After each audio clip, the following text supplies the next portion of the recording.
Alright, welcome everybody to another BDA Boxing transmission. Today I want to talk about Oscar Valdez, who is 23-0 with 19 knockouts, who will be taking on Scott Quigg this Saturday. Scott Quigg, 34-1 with 25 knockouts. And based off of those records, you can see a pattern here, which is that both guys are heavy-handed. Now, of course, Oscar Valdez, he's the champ, and he's the one that a lot of people are focusing on. And this fight, he has a lot of potential to do big things. Unfortunately, in his past couple of fights, people have begun to doubt him, and with good reason, because yes, he's a power puncher, he has good hand speed, good foot speed, reflexes, and of course, like I said, that power. He's a very tenacious guy, full of resolve, loves to slug it out, which is what fans want. But unfortunately, he also has a lot of vulnerabilities, which is why people have begun to jump off the bandwagon, if you will. For one thing, he's very left hook happy. Actually, he's very hook happy. He mostly throws hooks and uppercuts. He very rarely mixes in straight shots, and he very rarely mixes in the speed of his shots. So that his opponents have the ability to see the punches coming because it's quite predictable. If it weren't for his hand speed, I'd be wagering here that he'd be having tougher fights. But that speed really helps him out here. But for the most part, a lot of hooks, a lot of uppercuts, and so most of his opponents, all they have to do is block. Now, he took on, what was his name? Ruben Tamayo, I believe. Let me check the name. Yes, Ruben Tamayo, back in 2015. That's when Valdez made his HBO debut. And, you know, he didn't create fireworks. He couldn't knock Tamayo out. And so the commentators that day decided to give him a low grade in terms of performance. Afterwards, he went on a streak of knockouts that rejuvenated his career or his standing amongst people as a prospect. But then in his last two fights against Miguel Mariaga and Genesis Servania, he looked very vulnerable. You know, he stepped up the opposition against guys that could take his power and could give it right back. And so his stock has gone down. He managed to drop Mariaga and Servania, but he also ended up losing a lot of steam in the late round. So this is a guy who has a lot of physical talent, and he can display good defense when he wants to, but again, a lot of vulnerabilities. He can't get hit flush. See, here's the thing that people often miss when we talk about defensive abilities.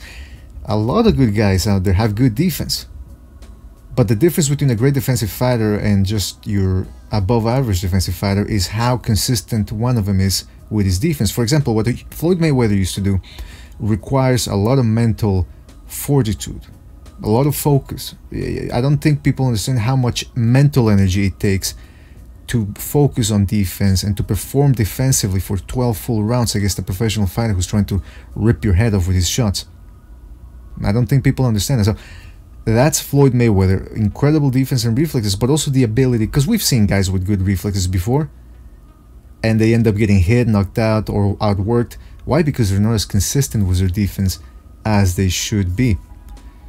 And that's what happens with Valdez. Sometimes you can see he knows what he's doing in there. Or he rolls with the punches, he moves his head, he moves around the ring, but then he also stands there and gets hit flush. You know, he mistimes the other guy's punches and ends up getting his head snapped back, which isn't good with the judges, obviously. And the stamina is another issue with Valdez because, you know, the last two guys he fought, Mariaga and Servania, he got really tired, which is normal because, again, he puts a lot of power on his shots. And that's the other thing. You watch Valdez train, he fights like he punches the bag. The way he works out on the bag is the same way he punches. Just hook, hook, hook, uppercut, hook. A lot of power, very rarely mixes in the speed of his punches. And this is something that I've noticed in his fights. I mean, this isn't me being, you know, a Monday morning quarterback and saying, he should do this, he should do that. These are things that I'm seeing, and I'm not the only one because other people have brought them up on the internet. So those are his vulnerabilities. Quigg, you know, Quigg is a very strong guy. He's 5'8", by the way, compared to Valdez, who is listed as 5'5.5", I believe, by BoxRec. But you wouldn't know it by the way Quigg fights. He crouches down, tries to get low, come in, evade punches, and rip the body. I mean, this is a guy who's heavy-handed. He's slower than Valdez, but he has, I would say, better accuracy and more active in his punches. Now, in his last fight, he's had about 4 fights since he took on Frampton, which was a big fight in the UK against, you know, between 2 undefeated fighters, heavy-handed, a lot of skills involved. And so far, Quigg, his best opponent since then was a guy by the name of Simeon. Hold on, let me check the name. I don't want to give the guy credit. Viorel Simeon, Romanian, very tough guy. Quigg went 12 rounds with him. It was a tough fight for Quigg. There was periods there where he kind of slowed down a little bit, but man, he rips the body like, I mean, I can't remember another UK fighter that's as good at ripping the body as his. I mean, listen, I don't want to sound like Abel Sanchez and paint with broad strokes here, but the guy, he fights like a Mexican. Scott Quigg fights like a Mexican. It's very rare to find a European fighter who has that good at body punching. In fact, I would wager, and I mean, I know people are going to find this surprising, but I think he's a better body puncher than Valdez. The way Quigg digs that body shot, that left hook to the body, right underneath the elbow, sort of like a shovel hook. I mean, no, he's digging under the elbow in like a half uppercut, half hook manner. Valdez, on the other hand, quicker, more flashier, but he's just not as precise with that left hook, and he doesn't drive it through as much as Quigg does. Now Quigg, he's had his issues with stamina as well, but I just think he's a more consistent fighter in terms of activity and the way that he mixes in his punches. He works both sides of the body. His defense isn't all that bad either. He gets hit a little bit around the same as Valdez, but not as much, because he knows how to keep his gloves out and move his head more and duck under punches and weave. Mostly he catches his punches on the gloves, but so his head doesn't snap back as much, is what I'm trying to get at here. And against Simeon, he rested a little bit in the middle rounds, a little bit like Valdez does, but I've never really seen him look as vulnerable as Valdez has in his last couple of fights. Now, on the other hand, it's good that Valdez had those tough fights against Mariaga and Cervania, because that prepared him for the fight that he's probably going to get into against Quigg. Quigg, you know, it's an interesting crossroads fight. Valdez is the champ, but he has a lot to prove because of his last 2 performances, which have sort of hampered, or I should say, sullied his standing as a future pound for pounder. Quigg, on the other hand, he lost that fight against Frampton. It was a very boring fight. The first, I should say, most of it, the first 10 rounds were really both the guys were very reluctant to let their hands go. They respected each other's punch a lot. Finally, when they let their hands go, it turned into a fight, but it was a little too late. You know, 2 rounds of action doesn't make up for 10 rounds of tentative boxing. But if you think about it, Quigg, on his resume, he has Frampton. It's not that he got outboxed. It's not that he got schooled or anything. Frampton really is the best opponent he's ever fought, and that beats any type of guy that Valdez has ever fought. I mean, do you see Valdez outboxing, let's say, Leo Santa Cruz, the way Frampton did? I mean, I know I've spoken to some people who believe that Frampton should have lost the first fight. I think it was pretty clear cut. He beat Santa Cruz in the first fight, and Santa Cruz didn't seem, you know, the fact that he had to make adjustments to make it even to become dominant in the rematch showed you that there was a lot of things that Frampton took advantage of. And anyway, what the point I'm trying to make is that Frampton is a great opponent, and Quigg didn't look bad in that fight at all. It was a very competitive fight, split decision if I remember correctly. Could have gone both ways. Valdez, then again, like I said, very inconsistent with his defense. So, and the thing about Quigg is he's gonna get hit in this fight. You just know he's gonna get hit. But the question is, can Valdez take advantage of that? Now, Quigg, in his fight against Simeon, he got hit with a couple of left hooks, which is worrying, especially when he was throwing that right uppercut. So maybe Valdez can catch him with something. And that's what I think is the keys here for Valdez, is to punch between Quigg's punches. Because Quigg, like I said, is slower than Valdez. So if Valdez just goes in there and opens up and then moves and opens up and then moves, Quigg is just going to catch the shots. Because that's the thing with Valdez, he explodes, he puts everything into every shot. And so what happens is, after a flurry, he has to rest. It's not like he mixes in the different speeds in there. For example, you take a look at another Mexican, Juan Francisco Estrada, who fought recently against Sorang Visay. He doesn't throw 3-4 punches with the same speed. Like he'll throw 1-2 left uppercut, right hand, but in between he'll vary the speed. And so it's the last punch, the right hand, that's gonna have more pop. And Valdez, on the other hand, everything's the same speed. Pa, pa, pa, pa, pa. And so he has to rest right afterwards. So Quigg, I think what he's gonna do is he's gonna wait for Valdez to empty his load, and then he's gonna attack.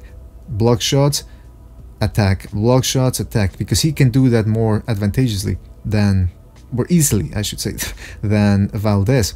But Valdez, it's key that he has to wait between Quigg's punches. He has to wait for Quigg to throw, counter, and get out of the way. Otherwise, he's going to get tired. And let me tell you something, Quigg is the best body puncher he's fought so far. Mariaga is more of a straight puncher, looking for those right hands, and to the body, he doesn't pack the same punch that Quigg does.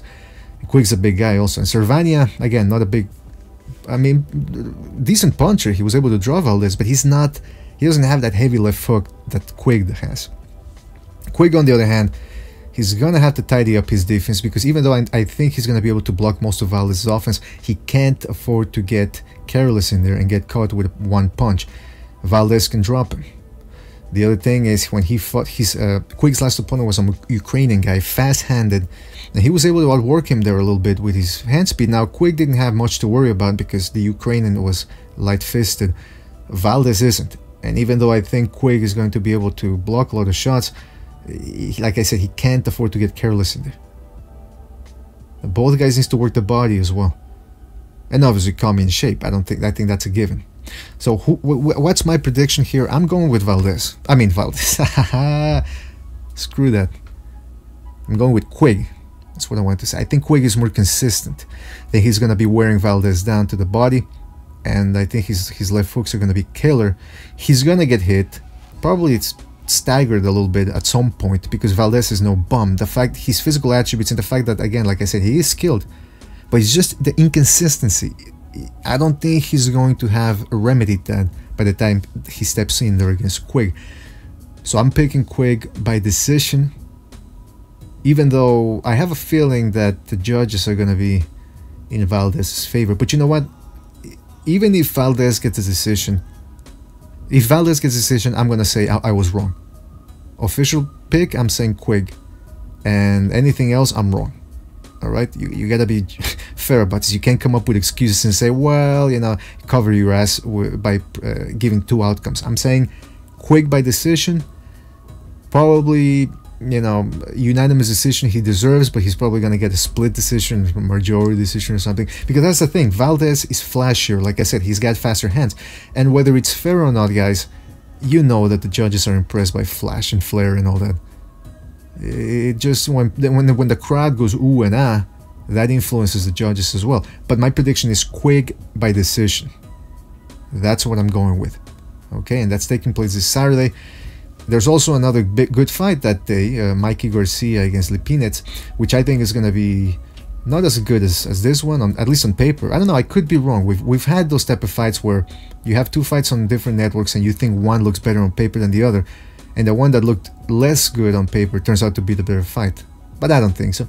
And also on the Showtime card, on the Mikey Garcia undercard, we have Relic taking on Barthélemy in a rematch of their very close fight that they had. I'm very excited to see that one as well. So I'm gonna be making another transmission for that one. Guys, don't forget to subscribe to BDA Live, which is our sister channel. That's where we have the podcast. Don't forget to subscribe to this channel as well, and tell me your predictions for Quigg Valdez, which is gonna be a great fight. I think very explosive. Both guys punchers. Like I said, they both have something to prove. So I want to see some predictions in there. I love it when people make predictions. You know, give us your breakdowns of the fights as well. Don't forget to like and subscribe, and we'll see you on the next one, folks. Take care.